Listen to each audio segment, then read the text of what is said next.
Salut! Eu am un nou hobby și îmi place atât de mult încât vreau să împărtășesc și cu alți oameni. Iar din acest motiv o să încep un canal de YouTube. Nu dau seama dacă e un hobby sau e mai mult o necesitate faptul că vreau să investesc în metale prețioase și toți ne gândim că inflație, recesiune, război, nebunii, iar în cultura noastră a românilor nu prea avem chestia asta de a investi în metale prețioase. Așa că totuși hai să o luăm și noi pe drumul ăsta și să ne gândim și la zilele negre, să zicem așa. Iar eu aici am început prima mea achiziție, un Maple Leaf, da? O monedă care este foarte cunoscută. Se vede că nu e, bine, ea strălucește foarte, foarte bine, dar nu este nouă pentru că este din 2012. Da? Am aici o monedă Maple Leaf din 2012, dar am mai luat câteva modele, să spun așa, pentru că a fost prima mea achiziție și n-am știut exact ce să iau, cum să iau, dacă să mă uit la design, dacă să mă uit doar la preț, dacă să mă uit la an. Nu am înțeles lucrurile astea la început. Până acum am cumpărat aceste 5 monede.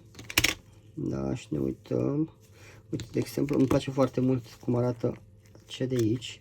Am mânuși pentru că încerc să le țin, să le păstrez într-o stare cât mai bună. Uite cât de faină poate să fie. Foarte mulți spun că argintul este subapreciat și că ar trebui în următorul an să se dubleze cel puțin în preț. Deci chiar e superbă moneda asta. Așa.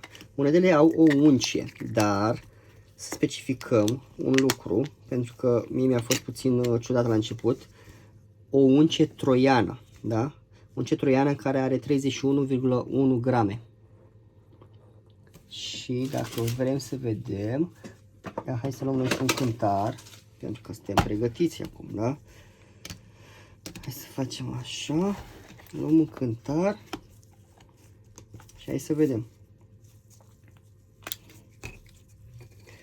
Aici avem acum în grame. Dacă punem, ar trebui să avem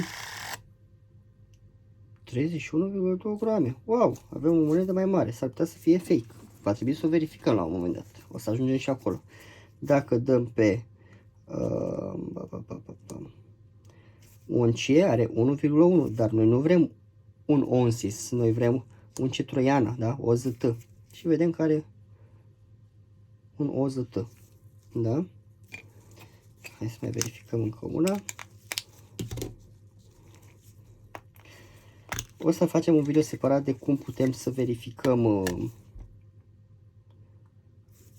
dacă sunt reale. Una din acestea fiind testul de ping. Da, se poate auzi. Și în App Store găsiți aplicații care pur și simplu ascultă acest sunet și pot să vă spună cu o acuratețe destul de bună, dar nu 100%, dacă este argint sau nu, în funcție de frecvența la care sună.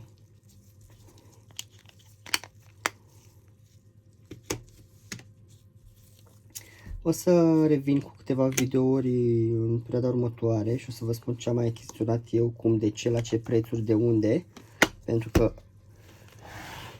am început să studiez foarte bine și sper eu cumva să creăm o comunitate prin care să ne ajutăm, să împărtășim informații și să investim, să avem și noi cultura de staking. O zi faină vă doresc! Pa, pa!